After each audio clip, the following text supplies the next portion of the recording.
નમસ્કાર વિદ્યાર્થી મિત્રો, હું છું વિજય પ્રજાપતિ અને આજે આપણે જોવાના છીએ ચેપ્ટર નંબર 2 બહુપદીઓ. ધોરણ 10નું ચેપ્ટર નંબર 2. બરાબર. અગાઉ મેં ચેપ્ટર 1ના બધા વિડીયો મૂક્યા જ છે, તો ના જોયું હોય તો જોઈ લેજો. અને આજે આપણે જોવાના છે ચેપ્ટર 2નો બહુપદીઓની થિયરી. બરાબર, કે જે ઇન્ટ્રોડક્શન, કે આખા ચેપ્ટરમાં તમારા મેઇન પોઈન્ટ કયા આવે, કયા સૂત્ર આવે, બરાબર, એના વિશે આજે આપણે ચર્ચા કરવાના છે. તો જોઈએ મિત્રો,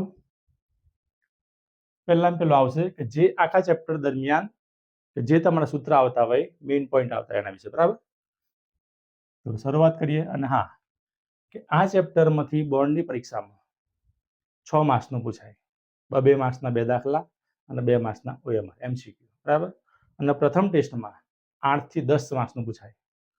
તો દરેકને આવડવું જોઈએ. Simple chapter. બરાબર, તો ધ્યાન રાખજો. પહેલો પોઈન્ટ છે કે સૂત્ર જોઈએ આપણે, શૂન્યનો સરવાળો. આ સૂત્ર પરથી દાખલા ગણવાના છે આપણે. તો શૂન્યના સરવાળાનું સૂત્ર કયું થાય? તો કે -b ભાગ્યા a. શૂન્યના સરવાળા માટે એ જ પ્રમાણે શૂન્યનો ગુણાકાર. તો શૂન્યના ગુણાકાર માટે સૂત્ર છે કે c ભાગ્યા a. બરાબર. આગળ જોઈએ આપણે કે દ્વિઘાત બહુપદીનું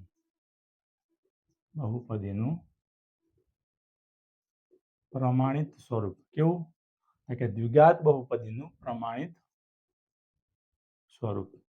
બરાબર, દાખલામાં આનો પણ ઉપયોગ થાય છે, એટલે કે p of x બરાબર ax નો વર્ગ વત્તા bx વત્તા c.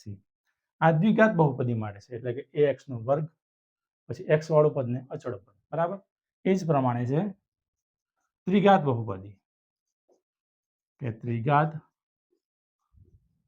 બહુપદીનું પ્રમાણિત સ્વરૂપ. આ ત્રિઘાત બહુપદી માટે. તો ત્રિઘાત બહુપદી માટે કેવું છે? તો કે p of x બરાબર ax નો ઘન વત્તા bx નો વર્ગ વત્તા cx નો વત્તા d. તો આ બંને સૂત્ર છે ને, શૂન્યનો સરવાળો -b ભાગ્યા a, શૂન્યનો ગુણાકાર c ભાગ્યા a, છેદમાં એ બંનેમાં સરખા છે. જુઓ, -b આવે અને -c આવે. આ બંને મોસ્ટ આઈએમપી સૂત્ર. એટલા માટે કે આના પરથી આપણે દાખલા ગણવાના છે. આગળ જોઈએ મિત્રો, આગળનો પોઈન્ટ જોઈએ કે જો a ગ્રેટર ધેન 0 હોય. કેવું? તો કે a ગ્રેટર ધેન 0 હોય તો આલેખ કેવો મળે? તો કે આલેખ ઉપરની તરફ ખુલ્લો, ઉપરની તરફ ખુલ્લો અને કેવો? તો કે પરવલયાકાર. ઉપરની તરફ ખુલ્લો પણ પરવલયાકાર મળે છે. મોસ્ટ આઈએમપી પોઈન્ટ છે મિત્રો આ, કે બોર્ડની એક્ઝામમાં 3 થી 4 વાર આ પૂછાઈ ગયું. બોર્ડની એક્ઝામમાં કે જો a ગ્રેટર ધેન 0 હોય તો આલેખ કેવો મળે? તો કે ઉપરની તરફ ખુલ્લો પરવલયાકાર. એટલે હું તમને સમજાવું કે આ રીતનો આલેખ આપણને મળે. બરાબર, ધ્યાન રાખજો. આ છે x અક્ષ, આ છે y અક્ષ. જો a ગ્રેટર ધેન 0 હોય તો ઉપરની તરફ આ રીતે આપણને કંઈક ખુલ્લો આ રીતનો આલેખ મળે. બરાબર, ક્યારે? a ગ્રેટર ધેન 0 હોય ત્યારે જ. બરાબર, એ જ પ્રમાણે કે જો a લેસ ધેન 0 હોય તો આલેખ આના વિરુદ્ધ મળે. કેવું મળે? તો કે નીચેની તરફ ખુલ્લો. અને કેવું મળે? કે નીચેની તરફ ખુલ્લો પરવલયાકાર. આ ધ્યાન રાખજો, પરવલયાકાર. પરવળનું શાક ના લખતા. બરાબર, પરવલયાકાર મળે છે. આ પ્રમાણે જુઓ, નીચેની તરફ ખુલ્લો એટલે આ આપણી એક્સ અક્ષ, આ વાય અક્ષ. આ રીતે કંઈક મળે આપણને, બરાબર. આ રીતે ઊંધું મળે. ગ્રેટર દેન હોય તો યુ આકારનું મળે, અને લેસ દેન હોય તો યુ આકારને ઊંધો કરી દેવાનો, એટલે આ રીતનું મળે, બરાબર. આગળ પોઈન્ટ જોઈએ મિત્રો આપણે. આ બધા તમારા પરીક્ષા માટે ઇમ્પોર્ટન્ટ પોઈન્ટ છે, તો ખાસ કરી લેવા.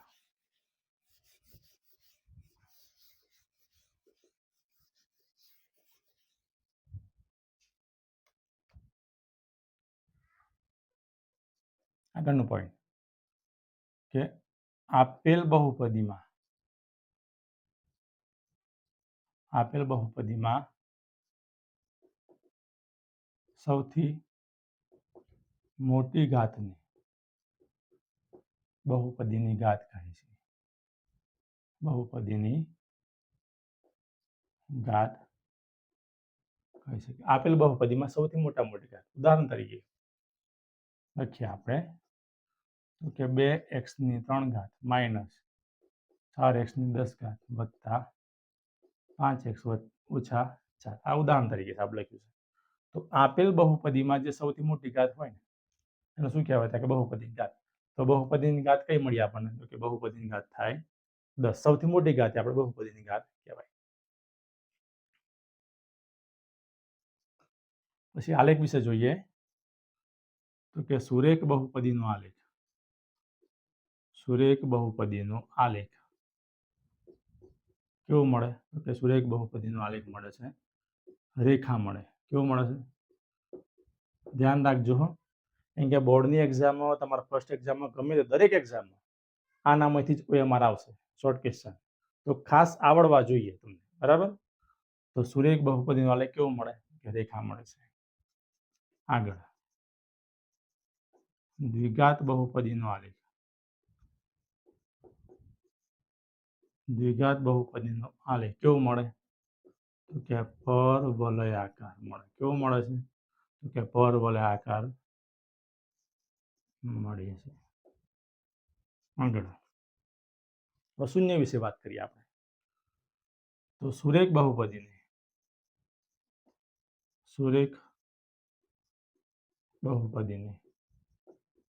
માત્ર એક જ શૂન્ય હોય. કેવું હોય? તો કે માત્ર એક જ શૂન્ય મળે છે, કે હોય છે, જે લખો તમે. સુરેખ બહુપદીને માત્ર એક જ શૂન્ય હોય. હવે દ્વિઘાત બહુપદી વિશે કે દ્વિઘાત બહુપદીને વધુમાં વધુ બે શૂન્ય હોય છે. કેટલા? કે વધુમાં વધુ બે શૂન્ય હોય છે દ્વિઘાત બહુપદી માટે. અને ત્રિઘાત બહુપદી માટે આપણે જોઈ લઈએ.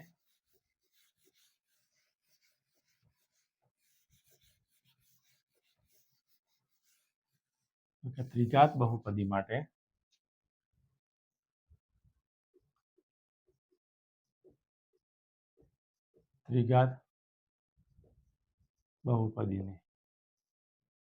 વધુમાં વધુ કેટલા? કે વધુમાં વધુ 3 શૂન્ય હોય છે. કેટલા? એ વધુમાં વધુ 3 શૂન્ય હોય છે. સુરેખ બહુપદીને માત્ર એક જ શૂન્ય હોય. દ્વિઘાત બહુપદીને કેટલા થાય? કે વધુમાં વધુ 2 હોય, અને ત્રિઘાતને વધુમાં વધુ 3 હોય, બરાબર. હવે બહુપદી વિશે જોઈ લઈએ. સુરેખ બહુપદી અને દ્વિઘાત ને ત્રિઘાત. તો બહુપદીના 3 પ્રકાર આપણને ખબર જ છે.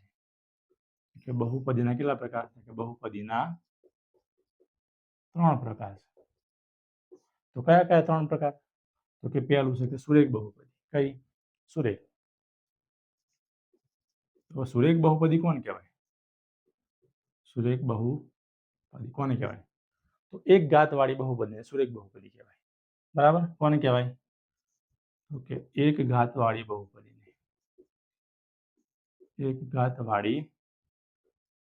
બહુપદીને કેવી કહેવાય? તો કે સુરેખ બહુપદી કહેવાય છે, બરાબર. ઉદાહરણ તરીકે 2x વત્તા 3. બીજું જોઈએ આપણે 4x માઇનસ 5. જુઓ, અહીં જુઓ, ઘાત એક પણ દેખાતી નથી, બરાબર. તો જો એક પણ ઘાત ના હોય એટલે આપણે એક ઘાત સમજવાની. તો એ ઘાત વાળી બહુપદીને સુરેખ બહુપદી કહેવાય, બરાબર. એ જ પ્રમાણે દ્વિઘાત બહુપદી કઈ? તો કે દ્વિઘાત બહુપદી. બે ઘાત વાળી બહુપદી દ્વિઘાત બહુપદી કહેવાય. કેવી? તો કે બે ઘાત વાળી બહુપદીને કેવી કહેવાય? તો કે દ્વિઘાત બહુપદી કહેવાય. ઉદાહરણ તરીકે લઈએ તો કે 4x² વત્તા 7x, 6x² માઇનસ 5x, બરાબર.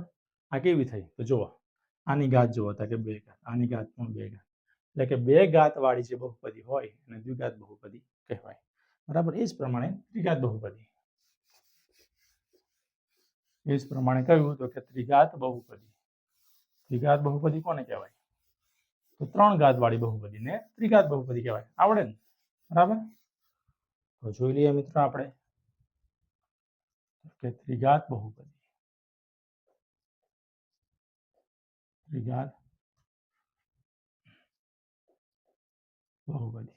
કોને કહેવાય? કે ત્રણ ઘાત વાળી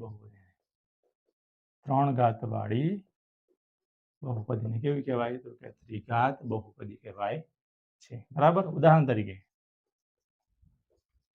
4x³ વત્તા 2x² વત્તા 7x, આ પ્રમાણે ગમે તે આવે, પણ મોટા મોટી ઘાત 3 હોય એટલે કેવી થાય? દ્વિઘાત બહુપદી.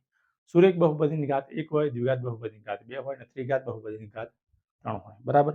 તો આ તો મિત્રો બહુપદી ચેપ્ટર નંબર 2 નો ઇન્ટ્રોડક્શનનો વિડીયો, કે જે આપણે થિયરી કહેવાય. આમાંથી તમને OMR મળશે, બરાબર. ખાસ સૂત્ર યાદ રાખવાનું કહ્યું છે, શૂન્યનો સરવાળો બરાબર -b ભાગ્યા a.